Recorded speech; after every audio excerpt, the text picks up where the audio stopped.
नमस्कार साथियों। आज हम लोग जिस टॉपिक के बारे में चर्चा करने वाले हैं, उस टॉपिक का नाम है अचीवमेंट टेस्ट। उपलब्धि परीक्षाएं। उपलब्धि परीक्षाएं क्या होती हैं, इनकी क्या आवश्यकताएं हैं, इनके प्रकार क्या क्या होते हैं, इस बारे में हम लोग डिस्कशन करेंगे आज। सबसे पहले बात कर लेते हैं, हम लोग बात करें अपने आसपास की, तो व्यक्ति अपने जीवन में अनेक प्रकार के ज्ञान एवं कौशल प्राप्त करता है। इस ज्ञान एवं कौशल को उसने किस सीमा तक प्राप्त कर लिया है, यह जानने के लिए जिन परीक्षणों का प्रयोग किया जाता है, उनको हम लोग उपलब्धि परीक्षण कहते हैं।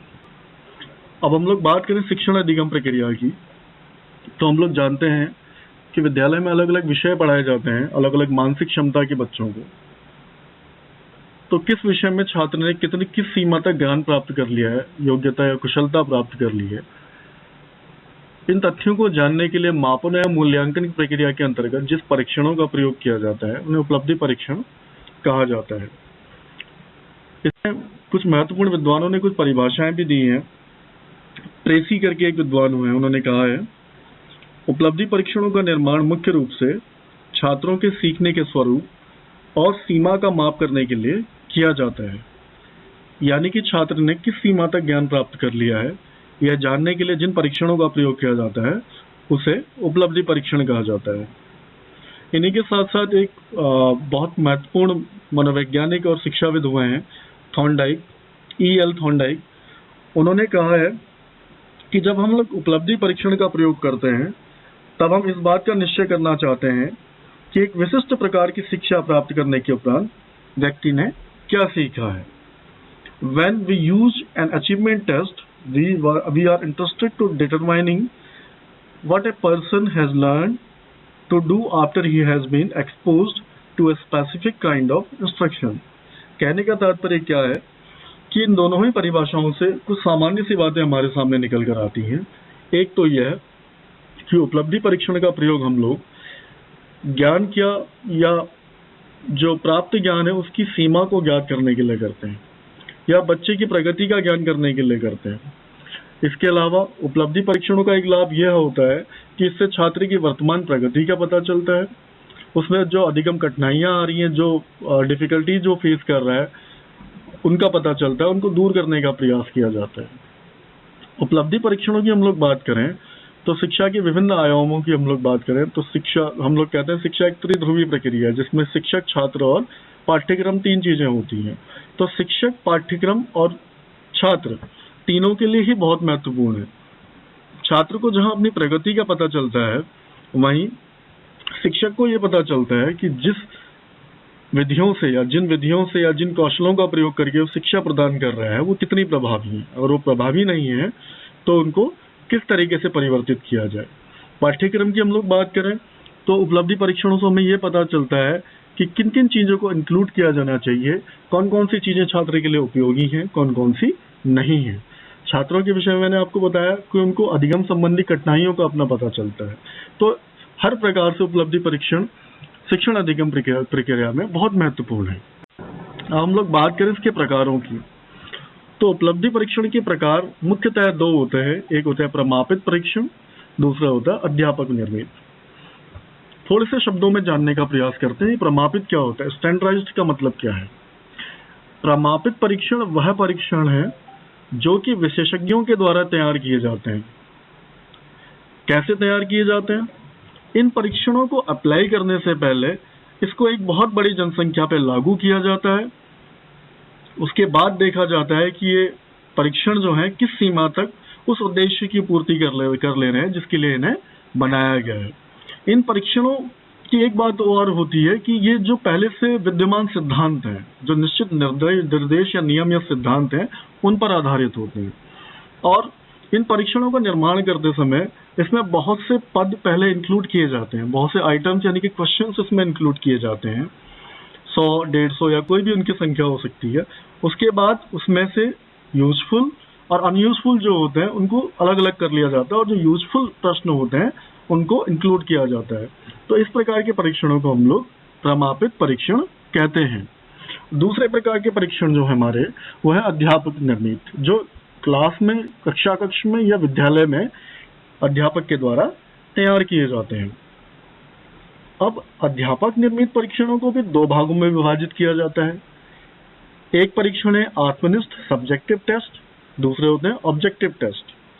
सब्जेक्टिव टेस्ट उन टेस्ट को कहा जाता है, आत्मनिष्ठ परीक्षण उन परीक्षणों को कहा जाता है जिनमें परीक्षण लेने वाले व्यक्ति के मनोभावों का प्रभाव पड़ता है, जबकि वस्तुनिष्ठ परीक्षण वह परीक्षण होते हैं जिसमें ऐसा माना जाता है कि जो परीक्षण करता है, जो परीक्षण ले रहा है, उसके मनोभावों का, उसकी रुचियों का या उसके एटीट्यूड्स का प्रभाव उसमें नहीं पड़ेगा।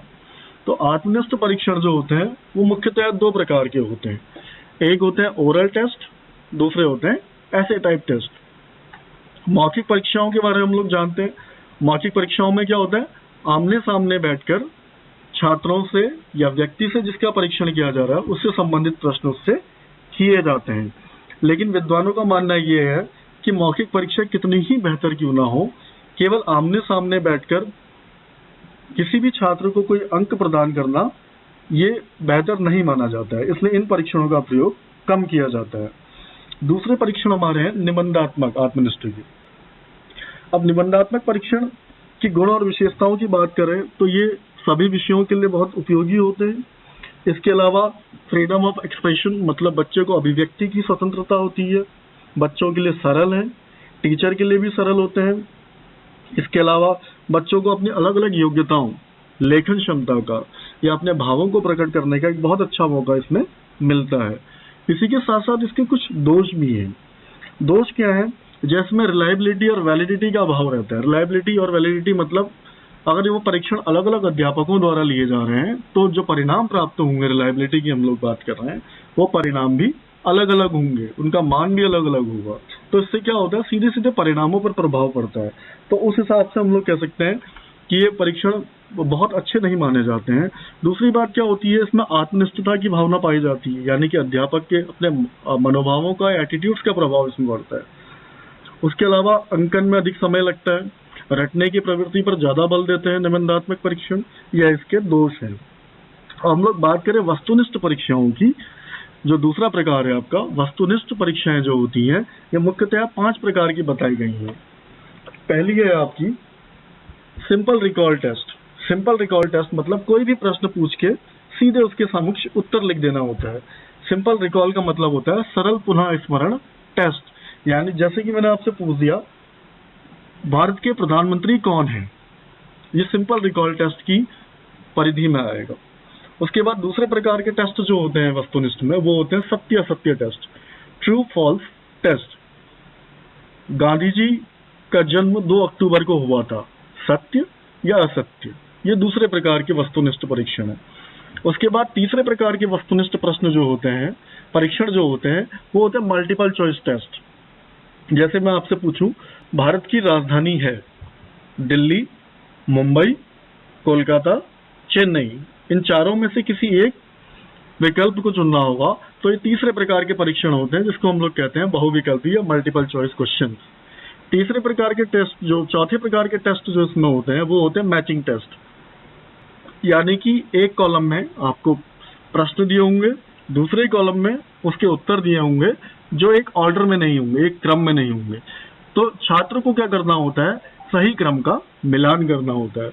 पांचवें प्रकार के टेस्ट इसमें जो होते हैं वो कंप्लीशन टेस्ट होते हैं, पूरक टेस्ट, जैसे फिल इन द ब्लैंक्स आता है, द्वितीय विश्व युद्ध ... ईस्वी में हुआ था। इस प्रकार के यह वस्तुनिष्ठ प्रश्न होते हैं। तो 5 प्रकार के हो गए मैंने आपको बताया। एक तो हो गया आपका सरल पुनः स्मरण परीक्षण, सिंपल रिकॉल टेस्ट, दूसरा हो गया सत्य असत्य टेस्ट, तीसरा हो गया बहुसंख्यक चुनाव टेस्ट, चौथा हो गया आपका मिलान टेस्ट यानी कि मैचिंग टेस्ट, और पांचवा हो गया आपका कंप्लीशन टेस्ट। इसके बाद हम लोग इसके गुणों की बात करें तो यह आत्मनिष्ठ परीक्षण जो है हमारे 2 प्रकार, मौखिक और निबंधात्मक, इनसे ज्यादा वस्तुनिष्ठता इनमें पाई जाती है, इनसे ज्यादा वैध ये होते हैं, इनसे ज्यादा विश्वसनीयता इनमें पाई जाती है, विभेदीकरण की क्षमता इनमें ज्यादा होती है। ये सारे टर्म्स जो मैं आपको बोल रहा हूँ ये क्या होते हैं, इसके बारे में भी आपको आगे जानकारी दी जाएगी।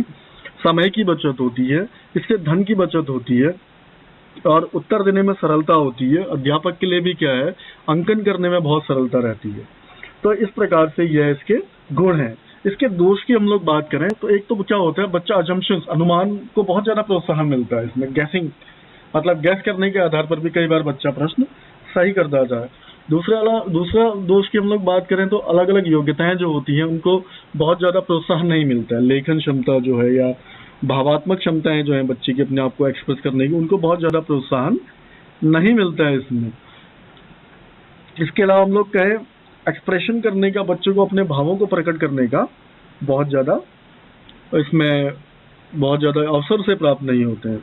और मानसिक शक्तियां की जो अलग अलग हैं उसकी जांच संभव नहीं है, बहुत गहराई से जांच या गहनता से जांच ये नहीं कर पाता है। तो इस प्रकार से हम लोगों ने आज चर्चा उपलब्धि परीक्षणों की। मुझे आशा है कि आपकी समझ में आया होगा। अगर इससे संबंधित कोई भी क्वेरीज या कमेंट आपके हो तो आप मुझे मेल भी कर सकते हैं डिस्क्रिप्शन में, या आप कमेंट भी कर सकते हैं। धन्यवाद।